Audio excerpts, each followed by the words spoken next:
Hello cinema fam, this is your buddy Akira. Welcome back to our channel TFI Banisa. So ఈ దివాళీకి చాలా movies release అయినాయి. First will talk about తెలుసు కదా.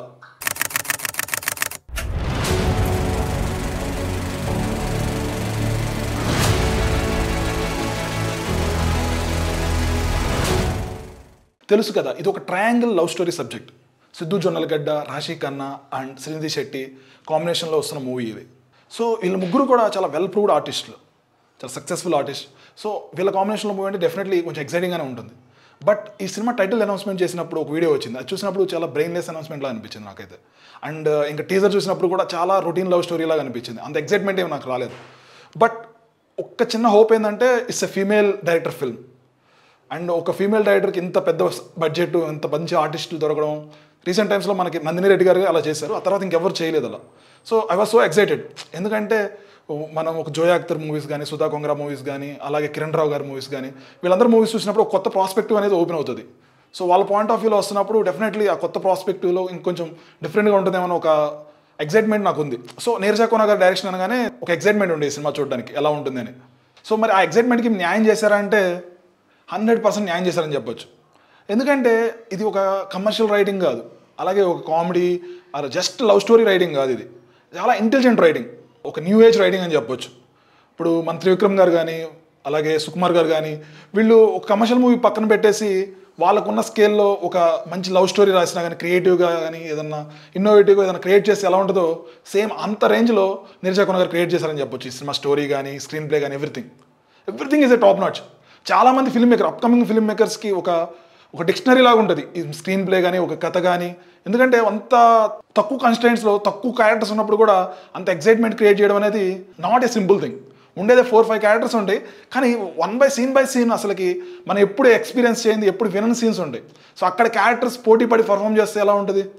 So obviously ఒక entertainment create అవుతుంది. So అది చాలా ఎంగేజింగ్ అనిపించింది త్రూ అవుట్.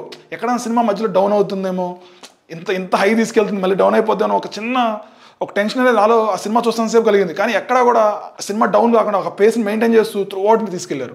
చాలా నీట్గా వెళ్తుంది సినిమా అంతా త్రూ అవుట్. సో ఈ సినిమా స్టోరీ వచ్చేసి వరుణ్ ఒక అనాథ, చిన్న వయసులోనే తన పేరెంట్స్ని కోల్పోతాడు. అప్పటి నుంచి తన డ్రీమ్ ఏంటంటే ఒక మంచి ఫ్యామిలీ ఎస్టాబ్లిష్ చేసుకొని కిడ్స్తోను, వైఫ్తో హ్యాపీగా ఉండాలన్నది తన డ్రీమ్. సో తను కాలేజ్ టైంలో ఉన్నప్పుడు ఒక అమ్మాయిని చాలా ఇంటెన్స్గా లవ్ చేస్తాడు. సో ఆ అమ్మాయి కూడా ఇతన్ని ఇష్టపడుతుంది, కాకపోతే ఒక సీరియస్ కమిట్మెంట్ అనేది ఇవ్వదు. తెలియకుండానే చాలా ఎక్కువ లవ్లో పడిపోతాడు వరుణ్. కానీ చివరికి తను బ్రేకప్ చెప్పేసరికి తను తట్టుకోలేక తన మీద ఎప్పుడైనా రివెంజ్ తెచ్చుకోవాలని ఒక మైండ్ సెట్తో ఉంటాడు. సో తన మ్యారేజ్ లైఫ్, కిడ్స్ ఇవన్నీ ముందుకు తీసుకెళ్ళడానికి తన మ్యాట్రిమోనియల్లో ఒక అమ్మాయిని కలిసి పెళ్లి చేసుకుంటాడు. సో వీళ్ళిద్దరూ కూడా హ్యాపీ లైఫ్ని లీడ్ చేస్తూ ఉంటారు. సో వరుణ్ వైఫ్కి కాంప్లికేషన్స్ వస్తాయి. సో వచ్చినప్పుడు వరుణ్ ఎక్స్ తనకు హెల్ప్ చేస్తుంది, బట్ తను వరుణ్ వైఫ్ అని తెలియదు. సో వరుణ్ వైఫ్ చాలా క్లోజ్ అవుతారు. వరుణ్కి తెలిసినా కానీ ఆ అమ్మాయిని ఇంట్లోకి రానిస్తాడు. తను వీళ్ళిద్దరి మధ్య ఒక 9 months ఉండాల్సి వస్తుంది.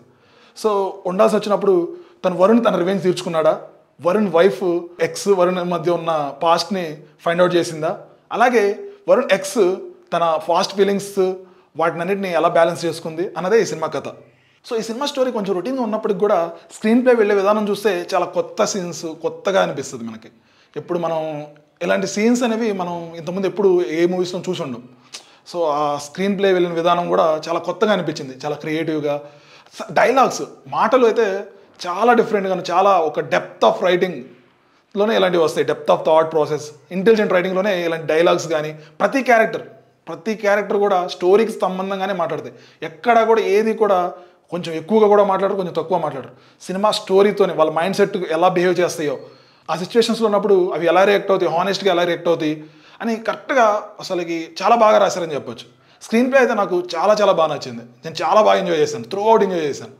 ఇంకా ఈ సినిమా పర్ఫార్మెన్స్ గురించి మాట్లాడుకుంటే సిద్ధు జొన్నలగడ్డ గారు top notch performance, excellent. So ఇంతమందికి చేసిన మూవీస్లో నాకు ఇది ఒక బెస్ట్ పర్ఫార్మెన్స్లా అనిపించింది. ఎందుకంటే అసలు ఒకే టోన్లో ఉండాలి, బట్ చాలా ఎమోషన్స్ పలకాలి. సో ఆ వాయిస్లో వచ్చి ఒక చిన్న మోడ్యులేషన్తో ఆ సీన్ని, ఆ ఫేస్ ఆఫ్ ఎక్స్ప్రెషన్ కానీ బాగా మెయింటైన్ చేసి బాగా చెప్పాడు. ఇట్స్ వెరీ రేర్ అలాంటి యాక్టర్స్ మనం చూడడం కానీ, చాలా రేర్గా అనిపిస్తుంది అలాంటి యాక్టింగ్ పర్ఫార్మెన్సెస్. నేనైతే చాలా బాగా ఎంజాయ్ చేశాను. ఇంకా రాశి ఖన్నా గారు కానీ, అలాగే శ్రీనిధి శెట్టి గారు కానీ, so their screen appearance too good. Costumes was top notch. Costumes కానీ, ఇంకా వాళ్ళ మేకప్, ఎవ్రీథింగ్. సో వాళ్ళ స్క్రీన్ అపియరెన్స్ చాలా బాగుంది. అలాగే వాళ్ళ క్యారెక్టర్స్, ఫీమేల్ రైటింగ్లో క్యారెక్టర్స్ చాలా తక్కువ ఉంటాయి మన టాలీవుడ్లో. చాలా తక్కువ రాస్తారు ఫీమేల్స్కి డైలాగ్స్ కానీ స్టోరీతో లింక్ అయ్యేటట్టు. సో ఇక్కడ స్టోరీ మాత్రం వీళ్ళిద్దరి గురించి చాలా ఇంపార్టెంట్ రోల్స్ ఉండడం, వాళ్ళ డైలాగ్స్, వాళ్ళ క్యారెక్టర్కి, వాళ్ళ ఎమోషన్స్కి చాలా ఎక్కువ ప్రాధాన్యత ఇచ్చి ఒక స్టోరీని ముందుకు తీసుకెళ్ళడం అనేది ఇది చాలా చాలా శుభసూచకం అని చెప్పొచ్చు టాలీవుడ్లో. ఎందుకంటే ఇలాంటి స్టోరీస్, ఇలాంటి రైటింగ్ వచ్చినప్పుడే చాలా ఎంగేజింగ్ ఆడియన్స్ని మనం థియేటర్స్కి పుల్ చేయొచ్చు. ఒక సినిమా మీద ఒక మంచి హోప్ ఉంటుంది ఇంకా ఫ్యూచర్లో ఇంకా మంచి మూవీస్ వస్తాయని. సో ఈ సినిమా ఆ విషయంలో సక్సెస్ అయిందని చెప్పుకోవచ్చు. ఇంకా అలాగే హర్ష శంభుడు గారి క్యారెక్టర్, సో ఆయన క్యారెక్టర్స్ చాలా మూవీస్లో చూస్తూ ఉంటాం, పక్కన ఒక ఫ్రెండ్ లాగా ఉండి ఏదో చిన్న చిన్న డైలాగ్స్ చెప్తూ ఉంటాయి. కానీ ఈ మూవీలో చాలా ఇంపార్టెంట్ క్యారెక్టర్లా అనిపించింది. ఎందుకంటే తను కూడా చాలా ఎమోషనల్గా చాలా బాగా మాట్లాడతాడు ప్రతి సీన్లోనూ. తనకు అవసరమైనప్పుడు ఇతనితో వచ్చి కన్వర్సేషన్ చేయడం హీరో, వీళ్ళిద్దరు బెస్ట్ ఫ్రెండ్స్ చిన్నప్పటి నుంచి. సో ఇతను కూడా చాలా మీనింగ్ఫుల్గా మాట్లాడతాడు, ఎక్కడ కూడా ఒక డైలాగు అనవసరంగా కూడా ఉండదు. అలాగే ట్రైలర్లో చివరిలో ఒక డైలాగ్ ఉండదు, అది తీసేశారు, మ్యూట్ చేశారు. ఆ డైలాగ్ అనవసరం, సో మ్యూట్ చేశారు. That was very good, cut చేసేసారు సినిమాలో. Except that Harsha Shambhudu character also very good, I enjoyed. అలాగే ఇంకా సీనియర్ యాక్ట్రెస్ అన్నపూర్ణమ్మ గారు చివరి క్లైమాక్స్లో వచ్చి చాలా సిచ్యువేషనల్ కామెడీ అనేది చాలా న్యాచురల్గా అనిపించింది. చాలా న్యాచురల్గా, లైక్ నాకు గీతా గోవిందలో మనం వెన్నెల కిషోర్ వచ్చినప్పుడు ఎలా అనిపిస్తుందో కొంచెం చాలా ఫన్నీగా, చాలా కామెడీగా, ఒక ఫ్యామిలీ ఆడియన్స్ని ఎంటర్టైన్ చేసే విధంగా చాలా బాగా అనిపించింది. ఇంకా అలాగే ఇంకా డైరెక్టర్ నీరజ కోన గారి అయితే definitely we have to appreciate కాదు, we have to hats off to her. So ఎందుకంటే ఎంత బాగా ఒక ఫీమేల్ డైరెక్టర్ వచ్చినప్పుడు చాలా హ్యాపీగా అనిపిస్తుంది, ఇంకా ఎంత మంచి కథలు వస్తాయి. సో ఎంత టాలెంటెడ్ ఉన్న ఒక పర్సన్ ఒక మంచి స్క్రీన్ ప్లే రాసినప్పుడు కానీ, స్టోరీ రాసినప్పుడు, దాన్ని ప్రాపర్గా ఎగ్జిక్యూట్ చేసినప్పుడు చాలా ప్రామిసింగ్ అనిపిస్తుంది. ఇంకా ఆ నుంచి వచ్చే ఫ్యూచర్ సబ్జెక్ట్స్ కూడా చాలా ఇంట్రెస్టింగ్గా ఉండబోతాయని ఒక ప్రామిసింగ్ అనిపిస్తుంది. And I'm really happy and very impressed with her work. So I'm looking forward for her more scripts. ఇంకా అలాగే టెక్నికల్గా విషయాలు మాట్లాడుకోవాలంటే సినిమాటోగ్రఫీ అయితే చాలా రిచ్గా అనిపించింది. సో ప్రొడక్షన్ డిజైన్ అంటే సెట్స్ కానీ, కాస్ట్యూమ్స్ అయితే ఇంకా top notch, because she is a stylish, top stylish. Neeraja Kona garu is top stylish, చాలా పెద్ద మూవీస్ వర్క్ చేశారు, చాలా పెద్ద యాక్ట్రెసెస్కి స్టైలింగ్ చేశారు, ఇండస్ట్రీ చాలా రోజుల నుంచి ఉన్నారు. సో కాస్ట్యూమ్స్, సాంగ్స్లో వచ్చే కాస్ట్యూమ్స్, ఎస్పెషల్లీ సిద్ధు కాస్ట్యూమ్స్ అయితే నెక్స్ట్ లెవెల్ అనిపించింది. ఇంకా అలాగే Thaman music, wow, that was so brilliant. అసలు లవ్ స్టోరీకి తమన్ ఎంత బాగా ఇచ్చాడంటే మ్యూజిక్, నాకు ఆ లవ్ ఫెయిల్యూర్ మూవీ కానీ, తొలి ప్రేమ మూవీలో ఎంత సూదరింగ్గా ఉంటుంది మ్యూజిక్, సిచ్యువేషన్ తగ్గట్టు చాలా డీప్లీ ఉంటుంది ఆ సౌండ్ అనేది. సో అది నేను త్రూ అవుట్ ఎంజాయ్ చేశాను. సో తమన్ మ్యూజిక్ స్టోరీతో చాలా కనెక్ట్ అయ్యి స్టోరీని చాలా బాగా ముందుకు తీసుకెళ్ళిందని చెప్పొచ్చు. ఇంకా ఎడిటింగ్ కూడా చాలా షార్ప్ ఉంది, స్టోరీతో సంబంధం ఉండేటట్టే స్టోరీని కట్ చేశారు, సీన్స్ ఎక్కువ ఎక్కడ కూడా లాగ్ అనిపించలేదు సినిమా. సో మోస్ట్ ఇంపార్టెంట్లీ ఇలాంటి మూవీస్ మనం ఎంజాయ్ చేయాలంటే ఓన్లీ ఒక కళ్ళతోనో ఒక చెవులతో వింటే కాదు. సో వీ హ్యావ్ టు హార్ట్తో కానీ, ఒక బ్రాడ్ మైండెడ్తో సో చూసి దీన్ని ఓన్ చేసుకుంటే అప్పుడు మనం ఈ స్టోరీలో కనెక్ట్ అయ్యి బాగా ఎంజాయ్ చేస్తాం. ఇది డెఫినెట్లీ ఒక ఫ్యామిలీ మూవీ, యూత్ఫుల్ మూవీ, మంచి లవ్ స్టోరీ. ఒక మగాడు తన లైఫ్ని ఎలా లీడ్ చేయాలనే దానికి ఒక మంచి ఎగ్జాంపుల్ ఈ మూవీ. ఒక అమ్మాయి ఇలాంటి రైటింగ్ చేసిందంటే అసలు ఐ కాంట్ బిలీవ్ దిస్. ఒక మగాడు పాయింట్ ఆఫ్ వ్యూని కూడా ఎంత బాగా చెప్పింది. ఒక డైలాగ్ ఉంటుంది, అరే మనం కన్నీళ్ళు తీసుకెళ్ళి ఆడదాని దగ్గర చూపిస్తే ఆ రోజే మన చుట్టూ తీసుకెళ్ళి వాళ్ళ చేతిలో పెట్టినట్టురా అని. సో అది ఎంత మనం ఇలాంటిది, అది నిజమే, కానీ ఎప్పుడు ఎవరు చెప్పలేదు మనకు అలాంటి డైలాగ్. సో అలాంటి డైలాగ్స్ చాలా ఉన్నాయి ఈ మూవీలో, అలాంటి రైటింగ్ చాలా ఉంది. So I was so happy with this film. And ఇలాంటి సినిమా ఇంకో పార్ట్ 2 ఉంటే బాగుండి అనిపిస్తుంది, కానీ అంత స్కోప్ లేదు కాబట్టి. సో డెఫినెట్లీ తెలుసు కదా is a good movie to watch. So మీరు ఫ్యామిలీతో ఉన్నా, ఫ్రెండ్స్తో ఉన్నా, గర్ల్ ఫ్రెండ్తో ఉన్నా, లేకపోతే మీ సిస్టర్, బ్రదర్ ఎవరితో ఉన్నా కానీ ఈ మూవీ వెళ్ళి కలిసి హ్యాపీగా చూసి రావచ్చు, బాగా ఎంజాయ్ చేయొచ్చు. ఫైనల్గా ఈ మూవీకి నేను ఇచ్చే రేటింగ్ 4 out of 5.